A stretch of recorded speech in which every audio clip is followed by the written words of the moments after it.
Welcome back to expressive. اب بات کریں گے خواتین کی امپاورمنٹ کے حوالے سے، اور آج آپ کی ملاقات ایک ایسی شخصیت سے کرواتے ہیں جو USAID کے ساتھ بطور انسانی حقوق کے ماہر کی حیثیت سے کام کری ہیں، gender and human right specialist کے طور پر، اور وہ مختلف پروگرامز کو ڈیزائن کرتی ہیں، مینج کرتی ہیں، جو خواتین کو بااختیار بنانے میں بہت ہیلپ فل ہوتے ہیں. ہم بات کریں آمنہ فراست کی، جو as gender and human right specialist USAID کے ساتھ کام کر رہی ہیں. بالکل، اور آپ کو پتہ ہے کہ 16 ڈیز کیمپین بھی چل رہی ہے. اسی حوالے سے ہم نے یہ آج کوشش کی ہے کہ ان سے بات کی جائے، ان سے پوچھا جائے کہ ایک تو وہ کون سے کامیاب پروجیکٹس ہیں جس کے اوپر USAID اس وقت کام کر رہا ہے، اور عام پاکستانی کو یا ایک عام پاکستانی ویمن کو اس کا کیا فائدہ ہو رہا ہے. یہ ساری باتیں ان کے سامنے رکھیں گے. Amna, welcome to Expresso and good morning. Thank you very much, آپ نے ہمیں جوائن کیا اور بڑا اچھا لگ رہا ہے کیونکہ ہم اس بڑے امپورٹنٹ ٹاپک پہ بات کر رہے ہیں جس کی بڑی اہمیت ہے پاکستان جیسی سوسائٹیز میں. سب سے پہلے تو ہمیں یہ بتائیے کہ USAID نے کن کامیاب پروجیکٹس کے ذریعے اس وقت تک جو پاکستانی خواتین ہیں انہیں بااختیار بنانے کے لیے،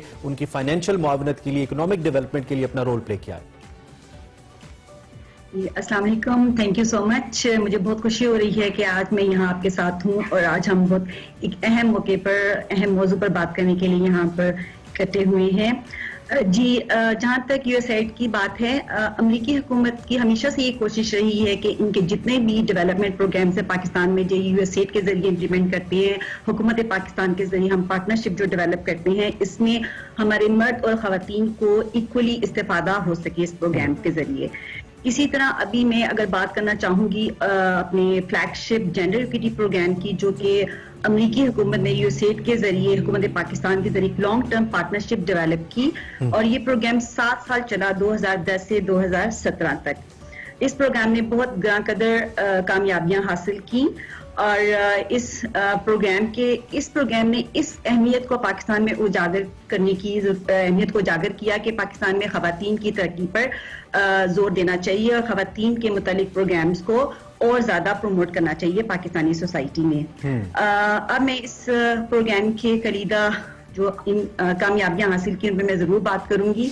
اس پروگرام نے چار بیسک جو پارٹس پہ کام کیا، جس میں انہوں نے ایک ایڈریس کیا جینڈر بیسڈ وائلنس کو کم کرنے میں مدد کی، اس کے علاوہ خواتین کو بااختیار بنانے میں مدد کی، اور انصاف کی فراہمی کے اوپر، اور ان آرگنائزیشنز کو سپورٹ کیا جنہوں نے خواتین کو بااختیار اور خواتین کی برابری کے حقوق پر آواز اٹھائی.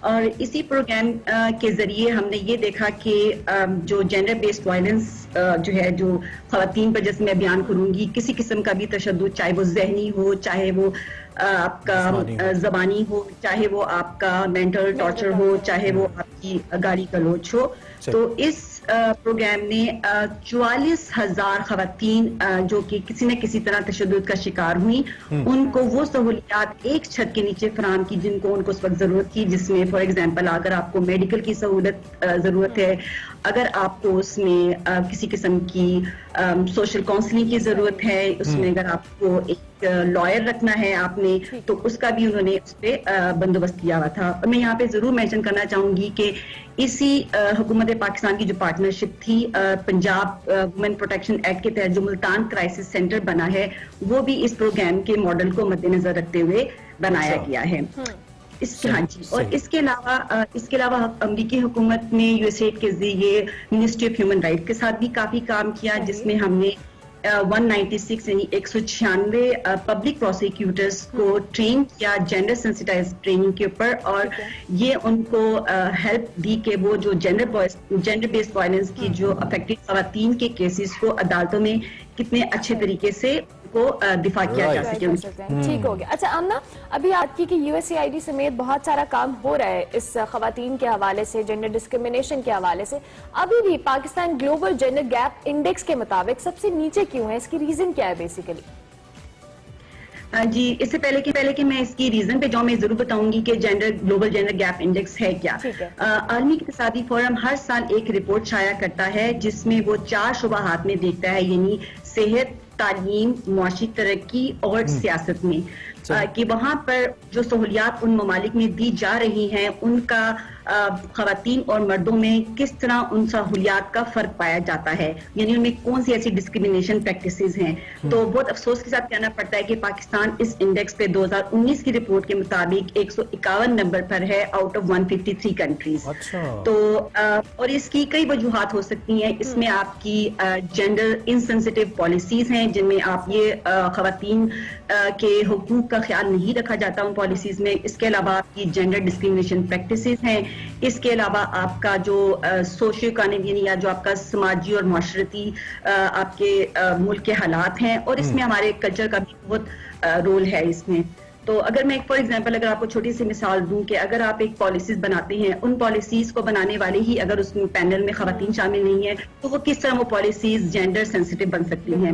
اسی طرح اگر میں ایک کلچر کی مثال دوں, اگر آپ کو ہیلتھ کی مثال دوں کہ ہمارے اسپیشلی جو دیہاتی علاقے ہیں وہاں پر اگر خواتین ہاسپٹل جانا چاہتی ہیں تو ان کو اپنے گھر کے اپنے ہسبینڈ یا کسی بڑے مرد کی ضرورت ہوگی کہ وہ ان کی اجازت کے ذریعے جا سکیں. اور سوچنا پہلو یہی ہوتا ہے کہ وہ خواتین اسپیشلی جب وہ زچگی میں ہوتی ہیں, ڈلیوری میں ہوتی ہیں, تو وہ کبھی ان کی طبیعت اتنی زیادہ خراب ہو جاتی ہے تو وہ گھر پہ ہی ان کی ڈیتھ ہو جاتی ہے. اسی لیے پاکستان میں یہ زچگی کے دوران خواتین کی ڈیتھ کا رجحان بہت زیادہ ہے. اور دیٹس وائی یہ انڈیکس بھی انڈیکیٹ کر رہا ہے کہ پاکستان میں یہ ڈیفرنس بہت زیادہ ہے. اچھا, آپ یہ بھی بتائیے آمنہ, چونکہ آپ نے خود اس سے پہلے 4 کی سبجیکٹس کی بات کی کہ ان کے اوپر آپ لوگ کام کر رہے ہیں اور آپ نے کام کیا ہے. اسی میں جینڈر ڈسکریمنیشن بھی ہے کہ اس کو ختم کرنا ہے. ایک تو یہ کہ یہ توازن کیسے لایا جائے. پاکستان کی سم آؤ میل ڈومیننٹ سوسائٹی ہے, ہم کہہ سکتے ہیں, جیسے کہ آپ نے کچھ واقعات کا ذکر بھی کیا, تو نکلے کیسے؟ اس کے لیے کیا کنٹریبیوشن ہے, کیا اسٹریٹجی ہے آپ کی؟ جی, اس کی یہ اسٹریٹجی ہے کہ آپ جب ہمارے جیسے اگر میں مثال دوں ہمارے بھی جو یو ایس ایڈ کے پروگرام ہیں جو ہم اپنی امریکی حکومت یو ایس ایڈ کے ذریعے حکومت پاکستان کے ذریعے جو پارٹنرشپ ڈیولپ کرتی ہے, ہماری یہی کوشش ہوتی ہے کہ ہمارے پروگرامز میں ہم اپنے جو بینیفیشریز ہیں جو ہمارے پروگرامز سے مرد اور خواتین جو ہیں برابری کی سطح پر مستفید ہو سکے, اور ہم کوشش کرتے ہیں کہ ہم اس کے 50-50 کا ریشو رکھ سکیں. اور اس کے علاوہ ہماری یہ کوشش ہوتی ہے کہ اگر ہم ہمارے جو اگر میں حکومت کا بھی پرسپیکٹو لوں تو ان کو بھی چاہیے کہ وہ اپنی پالیسیز میں جب وہ ڈیسیژن میکرز ہیں ان میں وہ اپنی خواتین کو بھی شامل کریں. اور اس کے علاوہ میری یہ بھی میں چاہوں گی کہ جب وہ فار ایگزامپل آپ کا اینوئل بجٹ پلان بنتا ہے, چاہے فیڈرل لیول پہ بنے چاہے وہ پروونشل لیول پہ بنے, تو اس میں پلیز جو آپ کے اپنے لاز ہیں ان کو امپلیمنٹیشن کے لیے ضرور بجٹ ایلوکیٹ کریں, اور پلیز ہماری پالیسیز ہیں وہ جینڈر سینسٹیو ہونی چاہیے. اسی طرح جی ٹھیک ہے. اچھا آمنہ, ساتھ ساتھ ہم چونکہ آپ خواتین تشدد کے حوالے سے بھی بات کری تھی, ہمارے لاز کی بات کی جائے, پرو ویمن لیجسلیشنز موجود ہیں بٹ سٹل اتنے سارے واقعات ہوتے ہیں خواتین پر تشدد کے حوالے سے. اب کیا وجہ ہے کہ یہ اتنا زیادہ ابھی بھی اس میں گنجائش کیوں رہ گئی ہے؟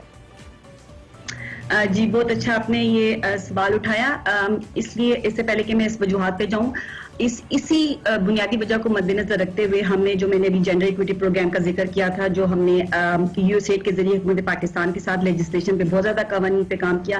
ایٹ لیسٹ 13 قوانین ہیں جن پہ ہم نے حکومت پاکستان کو سپورٹ کیا.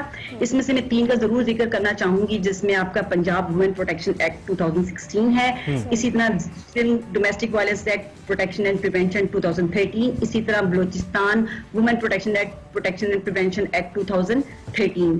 تو یہ 3 کی لیجسلیشن ہے. اس کے علاوہ نمبر آف لیجسلیشن پہ ہم نے حکومت پاکستان کے ساتھ کام کیا. یس, ہمارے بہت زیادہ لیجسلیشن اب ہمارے میدان میں, کہ بہت اچھی بات ہے, ہم نے اپنی پروگریس دکھائی, لیکن اصل مسئلہ وہی پر ہے کہ جب تک لاز ہو بھی جائیں اگر ہم ان کی امپلیمنٹیشن کے لیے کچھ نہ کر سکیں تو پھر اس کا کوئی فائدہ نہیں ہے.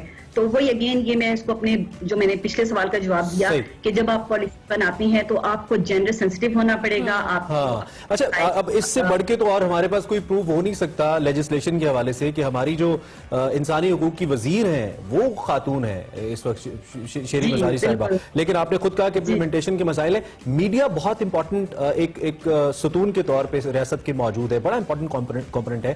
رول کیا پلے کر سکتا ہے میڈیا؟ کیا آپ تک سیٹسفائیڈ ہے آپ میڈیا کے رول سے, یا اس میں کیا بہتری لائی جا سکتی ہے؟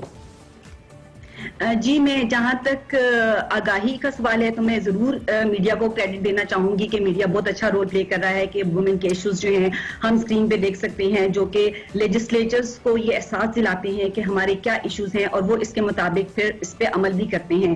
اسی طرح آپ دیکھ لیں ریسنٹ ایگزامپلز جو ہیں کہ افسوس کا کہنا پڑتا ہے کہ چائلڈ سیکچوئل ابیوز کیسز کا بہت زیادہ